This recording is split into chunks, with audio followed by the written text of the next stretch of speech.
दुनिया मेरी ख्वाब जैसी थी। दुनिया मेरी ख्वाब जैसी थी। जो भी थी वो शराब जैसी थी। दुनिया मेरी ख्वाब जैसी थी। जो भी थी वो शराब जैसी थी। जिस कागज पर नाम लिखा उसका। जिस कागज पर नाम लिखा उसका। उसकी किस्मत किस्मत किताब जैसी थी। समझ नहीं पाया इसको कोई। समझ नहीं पाया इसको कोई। ये दुनिया भी नकाब जैसी थी। वाह, समझ नहीं पाया इसको कोई। ये दुनिया भी नकाब जैसी थी। और मैं पैसों से खरीद नहीं पाया। मैं पैसों से खरीद नहीं पाया। मेरी मंजिल हिसाब जैसी थी। वाह। नमस्कार। आज के इस वीडियो में हमारे साथ गिरीश जंगनामे जी जुड़ चुके हैं और ये एक राइटर है, पोएट है और आईटी इंडस्ट्री में जॉब भी करते हैं साथ ही साथ। तो मैंने उनको वही क्वेश्चंस पूछे कि आप ये सब मैनेज कैसे करते हो और एक राइटर का माइंड कैसे वर्क करता है। सो आपको इस पॉडकास्ट में बहुत मजा आएगा, एंड तक जरूर देखना। Let's get to the video.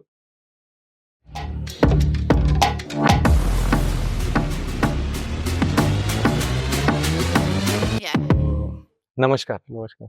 Girish जंगम है, आपका बहुत बहुत स्वागत है हमारे पॉडकास्ट पे। Thank you. आप एक राइटर है, आईटी इंडस्ट्री में जॉब करते हैं और मतलब ये दोनों चीजें कैसे मैनेज कर लेते हैं आप? मैं तो पहले सबसे पहले यही क्वेश्चन पूछना था कि आप दोनों चीजें मैनेज कैसे करते हैं, क्योंकि दोनों का माइंडसेट बहुत अलग अलग करना होता है। पहले तो मैं जब मैं मेरे 10th में था, हम्म तब मैं बहुत सारी किताबें पढ़ता था। हम्म। तब से मुझे राइटिंग का शौक अ, हाँ यार। मेरे मेरे दिमाग में चढ़ गया वो शौक। Okay okay. तब से मैंने पढ़ना भी चालू कर दिया और लिखना भी चालू कर दिया उसके साथ-साथ। जो मन में आए वो मैं लिखता जाता था वैसे। हम्म तो वो लिखते-लिखते अभी वो आदत बन गई। हम्म पोएट्री करना या किसी चीज़ पे लिखना वो आदत बन गई। तो हम्म उस हिसाब से फिर वो जो आदत है हम्म। वो तो छूटती नहीं फिर कभी। यस।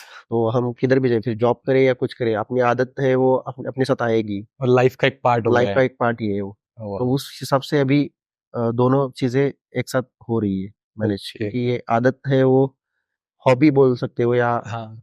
एक लाइफ का पार्ट बोल सकते हो, इसलिए दोनों मैनेज हो जाता है। नाइस। और मुझे ये जानना है कि एक पोएट राइटर का दिमाग कैसे चलता है, मतलब नॉर्मल लोग का वैसा नहीं चलता है। अभी मैं खुद एक राइम नहीं कर पाता, एक एक शब्द का राइम नहीं पकड़ पाता मैं।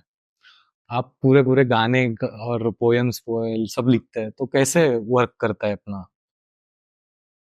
पोएट का कैसा रहता है अभी कि कोई भी चीज़ रहेगी या कोई अपने उनके सामने जो चीज़ आएगी तो वो उसके हिसाब उसके बारे में अंदर बाहर चारों चारों चारों साइड से वो देखते हैं उस चीज़ को कि उसमें क्या रह सकता है, क्या हो सकता है या हाँ, वो चीज़ का क्या है, क्या नहीं। हाँ, तो इस हिसाब से वो जब सोचेंगे तब उनको कुछ ना कुछ उसमें से ऐसा चीज़ ऐसे ऐसे वर्ड्स मिलेंगे कि जो वो यूज़ करके वो एक पोएट्री बनाए या कुछ 4 लाइनें बनाए। हाँ, तो उस हिसाब से वो राइम्स निकल जाते हैं। निकल जाते हैं। अच्छा अच्छा।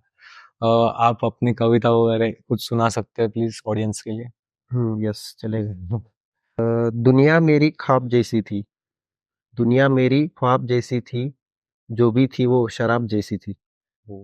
दुनिया मेरी ख्वाब जैसी थी। जो भी थी वो शराब जैसी थी। जिस कागज पर नाम लिखा उसका। जिस कागज पर नाम लिखा उसका। उसकी किस्मत किस्मत किताब जैसी थी। वाओ।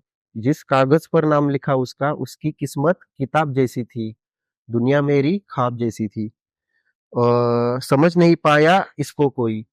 हम्म। समझ नहीं पाया इसको कोई।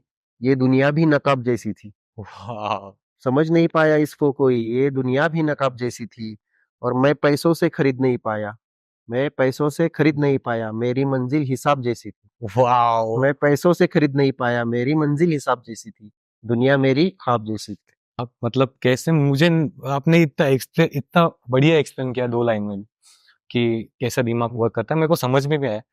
तभी भी मेरे दिमाग में वही चल रहा है कि कैसे कि कैसे। कभी कभी ऐसा होता है कि 10 मिनट 15 मिनट में भी एक आध सॉन्ग निकल जाता है।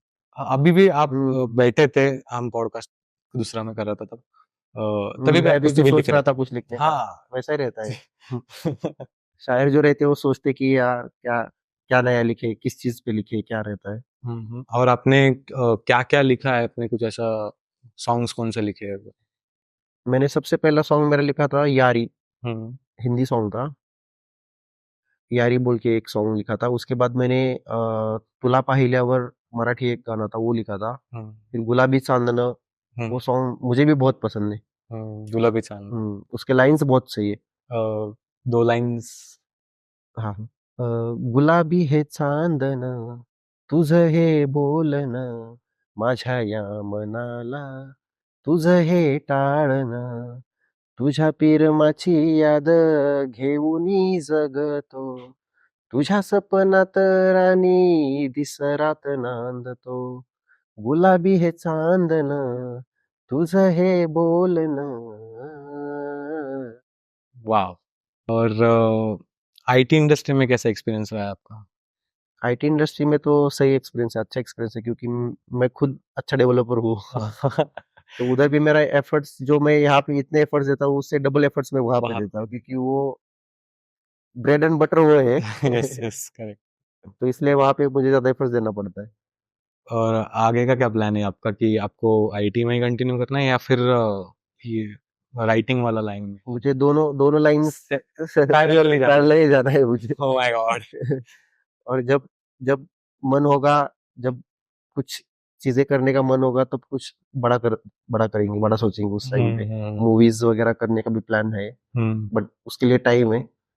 मतलब मूवीज और वेब सीरीज की भी स्टोरीज भी हाँ, लिखी है आपने अभी भी? लिखी है वैसे बहुत सारे शॉर्ट फिल्म्स भी लिख के रखे हैं लेकिन जब टाइम आएगा तो हम बाहर प्रोड्यूस आएगा। करेंगे या नहीं तो उसको बाहर निकालेंगे.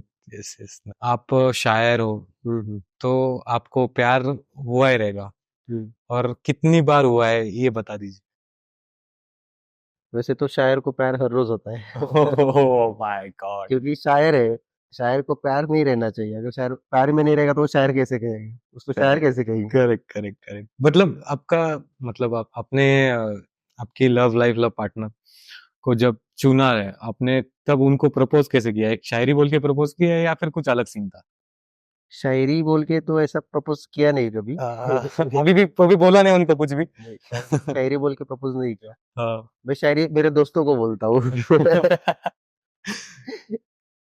क्योंकि पार्टनर को शायरी बोल के इम्प्रेस नहीं करना चाहिए. Yes, yes. क्योंकि उन्हें पता ही रहता है ना ये शायरी है तो हाँ, उनके लिए शायरी लिखना तो क्या नॉर्मल ही चीज है. हाँ, कुछ अलग करना पड़ेगा. यस। शायर है तो अभी कुछ अलग करना पड़ेगा क्योंकि पार्टनर को डिफरेंट इम्प्रेस स्टेप करना लेना है. पड़ेगा। हाँ, कुछ अलग नया नया करना पड़ेगा. आपकी लव स्टोरी कैसे स्टार्ट हुई? ये बता दीजिए। लव स्टोरी वैसे फेसबुक से स्टार्ट हुई थी. फेसबुक से फेसबुक से चैटिंग? चैटिंग चैटिंग के बाद फिर मिलना और उसके बाद फिर आगे आगे चीजें होती गई. Okay, okay. अभी आपकी एंगेजमेंट हुई, तो उससे पहले आप कितने साल रिलेशन में थे और आपने तब क्या-क्या किया? मैंने मतलब मैं तो आपके साथ ही था, साथ इन द सेंस कि we know each other we know each since other. Very long. आपका एक टी शॉप भी था, उसके बाद आपने बहुत कुछ अलग-अलग भी ट्राई किया, तो उस जर्नी के बारे में बताइए? तो 5 साल हो गए रिलेशनशिप को. हुँ, 2018 18 में था. अभी 6 साल हुए होंगे अभी ये साल में. हुँ, तो नियर अबाउट 6 इयर्स का रिलेशनशिप है और उसके बाद हमने जाके डिसीजन लिया कि हम वो एंगेज आगे आगे प्रोसीड करेंगे तो हमने एंगेजमेंट कर लिया अभी. हाँ, तो बहुत सारी चीजें ऊपर नीचे हो गई क्योंकि लॉकडाउन आ गया. बहुत सारी चीजें हो गई उसमें लेकिन हमारा अगर विल पावर अच्छा रहेगा तो हुँ, हम कुछ भी कर सकते हैं. Will power is very important. Yes, so if you have better will power hmm, we will do our life better. Nice. Journey के बारे में कुछ बताइए कि आपने तब 5 साल में क्या-क्या फेस किया एक-दूसरे को? क्योंकि मैंने देखा है आपको ग्रो होते हुए, लाइक सो वो जर्नी के बारे में बताइए आप?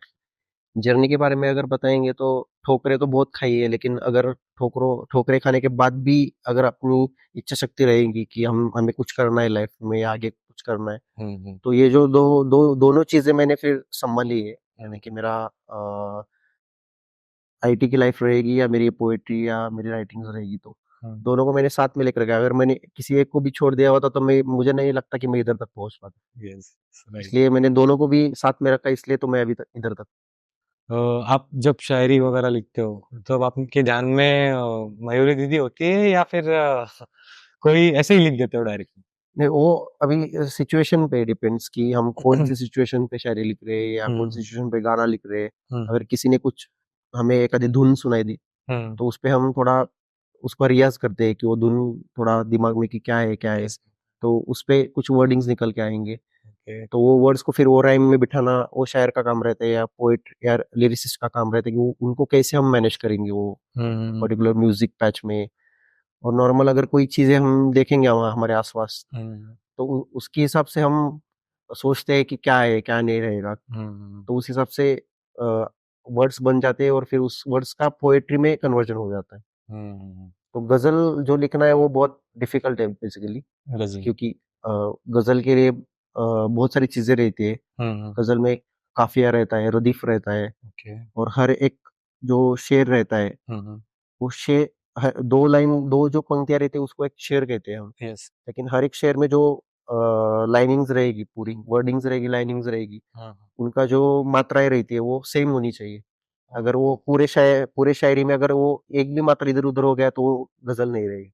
ओके। तो अगर एक लाइन के तुमने अगर पूरे वर्ड्स के अगर मात्राएं गिने और हम्म। दूसरी लाइन के भी गिने, हम्म। तो वो उनका काउंट एक ही आना एक चाहिए। ही आना चाहिए। अगर वो काउंट भी मिसमैच हो गया तो वो गजल नहीं रहेगी। माय गॉड, मतलब और उसमें वो रदीफ और कफ का वो भी आना चाहिए। और रद्दीफ, और आप उसको जरा एक्सप्लेन कीजिए कि वो उसको इन डिटेल में जरा। रदीफ मीन्स दुनिया मेरी ख्वाब जैसी थी। हम्म। थी, ठीक। थी ये रदीफ है इसमें। हम्म। जो भी थी वो शराब जैसी थी। ओके। ख्वाब जैसी थी, शराब। शराब जैसी थी, ठीक। जैसी थी, जैसी थी ये रदीफ है। ओके। ख्वाब शराब ये हाँ। काफिया है। ख्वाब शराब, एक काफी है। हाँ ये काफिया रहता है। अच्छा। शराब, तो शराब में अभी हमें कितना मिलेगा? श एक रहेगा मात्रा, राग के दो और बी का एक, तो ये यहाँ पे चार हो गए, चार हम्म। मात्राएं हो गए। हम्म। ख्वाब, अभी ख्वाब को भी हम डिवाइड कर सकते हैं, ख वा। वा ब। ब। Yes, right. तो ख और व इनके दो हो गए, हम्म। और बीच में का ब। ब, हाँ। वाह वाह वाह, खा, सॉरी। वाह वाह के दो और ख हाँ। और ब के दो, ऐसा करके चार चार चार। मात्राएं हो गई। ओ तो माय गॉड। काफिया में भी सिमिलरिटी आनी चाहिए, काफिया भी अलग नहीं होना अलग चाहिए। नहीं होना चाहिए। My God, so tough. कैसे? और अभी दूसरी थी कि जिस कागज पर नाम लिखा उसका, हम्म। उसकी किस्मत किताब जैसी थी। तो हम्म। यहाँ पे भी की का फर्स्ट ये रहेगा, हम्म। तो की ता ब, किताब। ता का दो, की और ब का फिर से दो, चार हो गए। माय और ये गॉड। जैसी थी। ये मेरे लिए सब बाउंसर जा रहे हैं, ये मैं पॉडकास्ट देख देख के फिर से सीखने वाला हूँ। गजल बहुत डिफिकल्ट है, यस, यस। क्योंकि गजल उर्दू से आती है। हम्म। उर्दू लहजा रहता है गजल में, अगर हिंदी गजल लिखनी है। हम्म। और सेम मराठी गजल उसी का लहजा है मराठी, क्योंकि इसमें बहुत सारे व्रत रहते हैं और हम व्रत में अलग अलग व्रत रहते हैं। ओके। उसके व्रत में हमें गजल लिखना पड़ता है। अच्छा। मात्रा व्रत रहता है, लघु लघु व्रत रहता है, ऐसे बहुत सारे हम्म। व्रत है जिसमें हम गजल लिखते हैं। माय गॉड, ये मैं पूछना चाह रहा था स्टार्टिंग कि ये सब क्या चीजें होती ये है मुश्किल जिससे है, आप गजल बहुत लिखना बहुत मुश्किल है।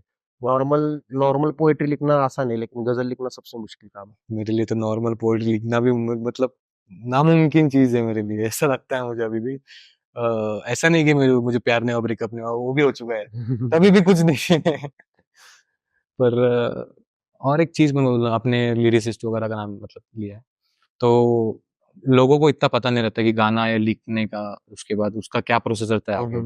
तो वो जरा प्रोसेस बताइए कि आपके आइडिया से कि आगे का प्रोसेस कैसा रहता है, एक गाना कंप्लीट ऑडियो कैसे बनता है। या हम जब लिखते हैं तो हम कुछ सोच सोच कर लिखते हैं। हम्म। फिर हमारे माइंड में भी एक उसका धुन रहता है कि ये कौन से धुन में हम इसको गा सकते हैं या हम्म। क्या कर सकते हैं। तो हम अपने एंड से भी हम ट्राई करते हैं कि ये वर्ड्स को हम कैसे गाएं। Rough rough composition. कंपोजिशन उसको हम बोलेंगे। यस। तो हमारा वर्डिंग्स और रफ कंपोजिशन हम जो ओरिजिनल कंपोजिशन बनाता है उसको हम सुनाएंगे। यस।